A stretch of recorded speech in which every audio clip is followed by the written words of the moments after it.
We will do one more example of aliasing. Here we have a function double even indices that takes a list of ints as a parameter and doesn't return anything, or rather, returns none. The docstring says double every other int in list starting at index 0, so the int values at indices 0, 2, 4, 6, 8, and so on are going to be doubled. We will start I off at 0. In other words, I is going to be the index of the next item to double as long as there's any remaining. We're going to keep going as long as I is less than the length of the list. In other words, we will stop when I is equal to or greater than the length of the list. Within the loop, we are going to look at the item at index I and double it, and store the reference to that new value in the list at index I. Then we're going to add 2 to I because we want to skip to the next even index. Our main program is going to create a list, assign to variable list1 that list, print that list, double the integers at even indices in that list, and then print the list again.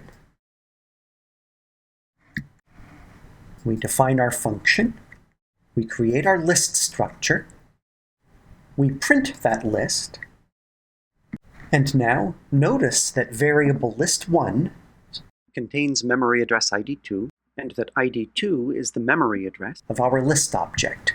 We are going to create an alias for this, but we won't use an assignment statement. Instead, we're going to do a function call.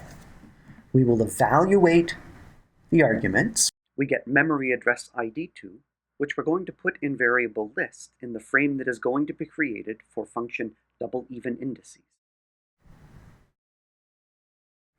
Now, in function double even indices, variable list refers to that list object.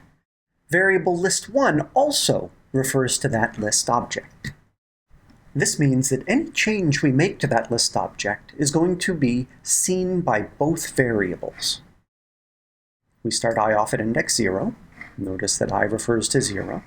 The length of the list is 1, 2, 3, 4, 5, 6, 7.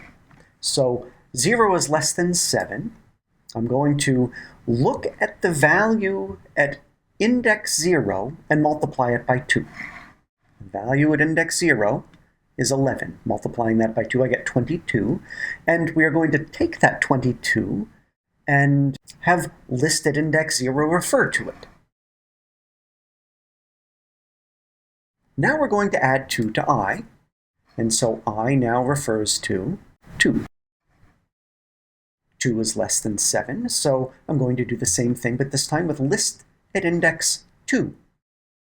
List at index 2 is the 13. We're going to take that 13, double it, giving us 26. And then we're going to store in list at index 2 the memory address of that new integer that we are about to get. Adding 2 to I, we end up with 4, of course. I now refers to 4. 4 is less than 7, so we're going to do this again, this time changing the item at index 4. Replace that 15 with a 30. Add 2 to I. 6 is less than 7. The list at index 6 is 17. Doubling that, we get 34. So list at index 6 is now going to refer to 34. Adding 2 to I is now 8. That makes our loop condition here false. As soon as we have false in a loop condition, the loop terminates, so we are going to exit this loop. There are no statements at the end of double even indices, and so we're about to return none. Remember, if there is no return statement in a function, then a function will return value none of type none type.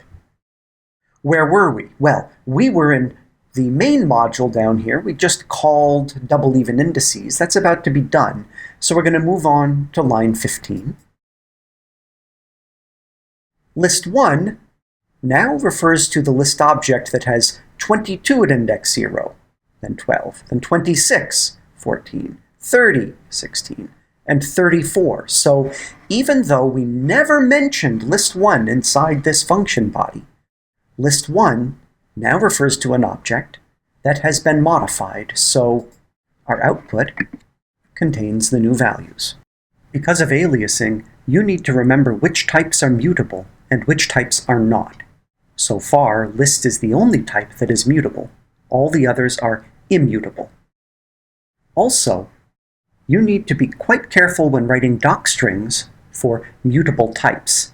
You need to be clear about whether the parameter is being modified by the code inside the function.